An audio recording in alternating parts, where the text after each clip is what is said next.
BTS 3년 9개월 만에 컴백 변한 음악 시장에서 왕자를 지킬까에 대한 일본 반응입니다. 글로벌 뮤직, 소설 등 크리에이티브 업계에서 10년 이상 제일선에서 인기를 유지하고 10년 차 이후에도 매출 1위를 찍는다면 누구나 왕자다. 아는 초유명 작가가 왕자라고는 안 했지만 크리에이티브 업계에서는 정말 대단한 일이라고 말했다. 열광하는 사람이 없어지더라도 평소에는 까맣게 잊고 지내다가도 거리나 가게에서 곡이 흘러나왔을 때 당시의 자신이나 그 시절을 그리워할 수 있는 최애가 있었던 인생은 없는 인생보다 채색이 풍부하다고 생각한다. 새 앨범은 지금까지 중 가장 세련되었기 때문에 구미의 신규 팬은 폭증하고 있다.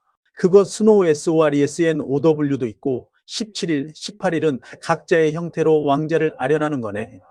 크리에이티브 업계에서 10년이라 대중의 취향은 변덕스러운 고양이 같아서 어제까지 하나 주던 손을 오늘은 핥히어버리곤 하거든요. 그런데 그 변덕 속에서 10년을 살아남아 심지어 매출 1위를 찍는다?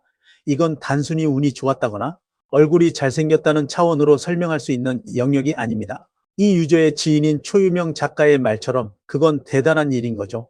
열광하는 사람이 없어지더라도 평소엔 잊고 살다가 길거리에서 그 노래가 나왔을 때 당시의 나를 그리워할 수 있는 최애가 있었던 인생은 더 채색이 풍부하다. 인간의 열정이라는 건 유통기한이 있어서 언제나 100도씨로 끓어오를 수는 없습니다. 앨범이 나올 때마다 밤을 새우고 굿즈를 사기 위해 줄을 서던 그 맹렬한 열기도 일상에 치이다 보면 결국 미지근해지기 마련이죠. 하지만 그렇게 완전히 잊혀졌다고 생각했던 어느 날 편의점에서 컵라면을 고르거나 퇴근길 만원 지하철에서 멍하니 창밖을 볼 때 우연히 흘러나오는 그들의 예전 노래 한 소절.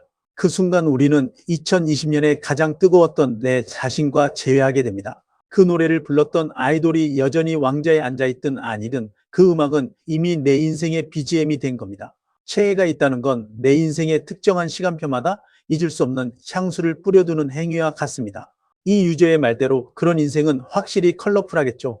비록 지금 당장의 열광은 사그라들었을지언정 말입니다. 실제로 군백기 동안 다른 그룹으로 갈아타거나 할떡한 팬도 많이 있겠지만 컴백 후 SNS 동향을 보면 새로운 팬들도 늘고 있고 탈떡했지만 역시 방탄이 최고구나라는 목소리도 많이 들린다. 어떻게든 BTS를 인정하고 싶지 않은 안티나 혐한이 많이 있다는 것도 그만큼 BTS라는 존재가 위대하다는 증거겠지. 팬으로서는 7명이 돌아와 준 것만으로도 행복하고 아무것도 보지 못한 외부인들이 떠들어봤자 자신들이 봐온 BTS를 믿고 있으니 아무런 영향력도 없네. 군백기, 한국의 남성 아티스트들이라면 피할 수 없는 절대적인 단절의 시간이죠. 이 시기에 누군가는 떠나고 탈떡, 누군가는 새로운 자극을 찾아 환승합니다. 자본주의와 엔터테인먼트가 결합된 시장에서 소비자의 이탈은 지극히 자연스러운 현상입니다. 하지만 재미있는 건 떠났던 연어가 강물을 거슬러 돌아오듯 역시 BTS가 최고구나라며 돌아오는 회귀 현상입니다. 그리고 무엇보다 제 시선을 끈 건 안티엔티에 대한 이 유저의 통찰입니다. 안티가 많다는 것은 존재가 위대하다는 증거다. 맞습니다. 그림자가 짙고 길게 드리워져 있다는 건 그만큼 그들을 비추는 빛이 강렬하다는 뜻이니까요. 세상에서 가장 슬픈 아티스트는 안티조차 없는 무관심 속에 놓인 아티스트입니다. 어떻게든 그들을 깎아내리고 인정하지 않으려 발버둥치는 안티들의 존재야말로 역설적으로 BTS가 팝컬처 역사에 새긴 거대한 발자국을 증명하는 훈장 같은 것일지도 모릅니다. 외부인들이 떠들어봤자 영향력 없다며 쿨하게 넘기는 이 팬의 태도에서 산전수전 다 겪고 이제는 해탈의 경지에 이른 고인물 팬덤의 여유가 느껴집니다. BTS가 신인이었을 때 다른 남성 그룹보다 팔렸던 것은 댄스와 노래는 물론 RM의 리더십, 카리스마에 의한 것이라고 생각합니다. 다른 멤버들도 RM의 의견에 찬동하고 서로 지지하고 있다. BTS가 있었기에 소속사도 힘을 얻었다. 어느 분야든 정점에 오른 조직을 해체해보면 결국 그 중심에는 뼈대 역할을 하는 누군가가 반드시 존재합니다. 이 유저는 그룹의 성공 요인으로 리더 RM의 카리스마를 꼽았습니다. 우리는 종종 아이돌의 성공을 대형 기획사의 자본력이나 우연히 터진 히트곡 하나로 치부하려는 얄팍한 경향이 있습니다. 하지만 세상의 우연으로 10년간 왕자를 지키는 일은 없습니다. 각기 다른 자아와 욕망을 가진 혈기왕성한 청년 7명이 그것도 엄청난 스케줄 속에서 자아를 잃지 않고 하나의 방향으로 나아간다는 건 기적에 가까운 일입니다. 그 기적을 통제하고 조율하는 리더십, 그리고 그 리더를 신뢰하고 서로의 등을 내어주는 멤버들의 연대. 결국 회사를 키운 것은 그들의 땀과 상호작용이 만들어낸 무형의 에너지였던 셈이죠. BTS는 그들에게만 낼 수 있는 매력이 있다고 항상 생각합니다만 계속 기다려온 팬으로서 고리고리 한정통적인 빡센 K-팝 댄스 넘버로 컴백할 거라 기대했는데 느릿한 영어곡이라니. 조금 기대했던 재활동과 너무 달라서 솔직히 아쉽게 느끼는 팬도 많지 않을까 생각합니다. 넷플릭스로 라이브도 실시간으로 봤지만 귀에 익지 않은 곡이라 감정이입이 안 됐고 예전에 BTS가 역시 좋았구나 하고 실감해버렸습니다. 음악성이 변해서 멤버들이 좋아하는 음악을 만들고 있는지도 모르겠지만 팬들의 니즈도 반영했다면 완전체 컴백이 훨씬 더 불타오르지 않았을까 생각합니다. 이것은 모든 장기 집권 아티스트와 그들의 골수팬이 겪어야만 합니다. 성장과 정체의 딜레마죠. 팬들은 자신이 사랑에 빠졌던 그 순간의 모습 그대로 아티스트가 방부제 처리가 되길 원합니다. 칼군무를 추고 사회에 반항하는 가사를 랩으로 쏟아내고 땀에 흠뻑 젖은 채 카메라를 쏘아보는 그 예전의 BTS 말입니다. 하지만 아티스트는 기계가 아니라 인간입니다. 나이를 먹고 세상을 보는 시야가 넓어지고 글로벌 스타가 되어 팝 시장의 중심에 서게 되면 필연적으로 취향도 하고 싶은 이야기도 변하게 됩니다.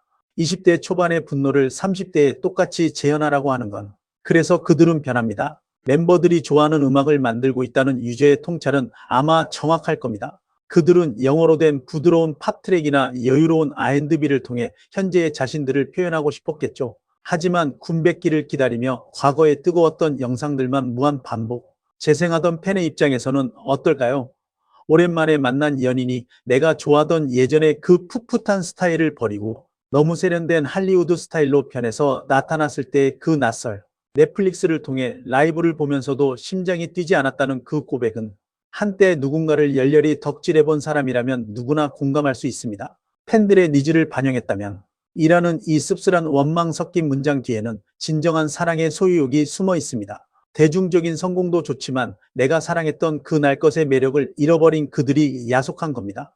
이 댓글에 달린 133개의 으음 버튼은 아마도 우리 오빠들의 음악적 성장을 폄하하지 마 라는 방어기제이거나 혹은 마음속 깊은 곳에서는 이 댓글에 동의하지만 차마 겉으로 인정할 수 없는 팬들의 복잡한 심리가 얽힌 결과물일 것입니다. 참으로 인간이란 그리고 사랑이란 피곤하고도 흥미로운 감정입니다. 지금의 톱의 자리에서는 언젠가 내려오게 되겠죠.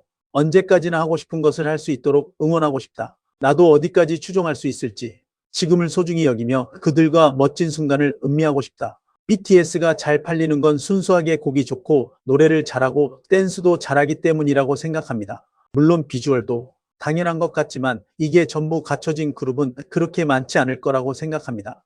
7명이 음악에 대해 곱게 임하는 모습을 넷플릭스에서 보고 오히려 팬이 되어버렸다. 개성적이면서도 사이가 좋아 보여서 너무 멋졌다.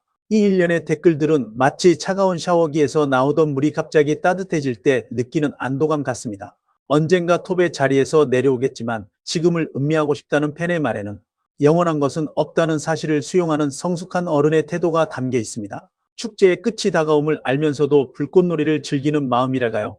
그리고 누군가는 변화된 그들의 모습에서 이질감을 느꼈지만 또 다른 누군가는 넷플릭스 다큐멘터리를 통해 그들의 음악에 대한 진정성과 관계성을 보고 새롭게 팬이 되었습니다. 나가는 문이 있으면 들어오는 문도 있는 법. 이것이 바로 거대한 엔터테인먼트 그룹이 10년이 지나도록 생명력을 유지하는 시스템인 것이죠. 그리고 가끔 우리는 본질을 까먹고 나는데 공감 167개를 받은 저 댓글이 정답입니다. 곡이 좋고 노래를 잘하고 춤을 잘 춘다. 그리고 잘생겼다. 세상의 모든 성공 분석과 마케팅 용어들을 들이대도 결국 이 당연하고도 절대적인 명제를 이길 수는 없습니다. 기본기가 모든 것이 갖춰진 괴물들. 그게 본질입니다. BTS가 정점이 아니더라도 주위에서 뭐라고 하든 따르는 사람은 따릅니다. 앨범 사고, 티켓 참패에 울 것 같고 라이브 뷰잉 갈 수 있는 것만으로도 웁니다. 아미의 혼잣말입니다. 티켓 참패에 울 것 같고 라이브 뷰잉 영화관 중계를 갈 수 있는 것만으로도 운다. 정점이든 아니든 사회가 그들을 어떻게 평가하든 상관없습니다. 화면 너머 무대 위에 그들을 보기 위해 티켓팅 사이트에 새로 고친 버튼을 미친 듯이 누르다. 좌석이 매진되었습니다라는 팝업창 앞에서 허탈하게 눈물을 훔치는 한 사람의 일상. 그 간절함. 우리는 왜 타인에게 이토록 감정을 쏟아붓는 걸까요? 내 통장에 돈이 꽂히는 것도 아니고 내 스펙이 올라가는 것도 아닌데 말입니다. 아마도 그것은 이 건조하고 팍팍한 현대 사회에서 아무런 대가 없이 순수하게 무언가를 열렬히 사랑해 볼 수 있는 거의 유일한 탈출구이기 때문일지도 모릅니다.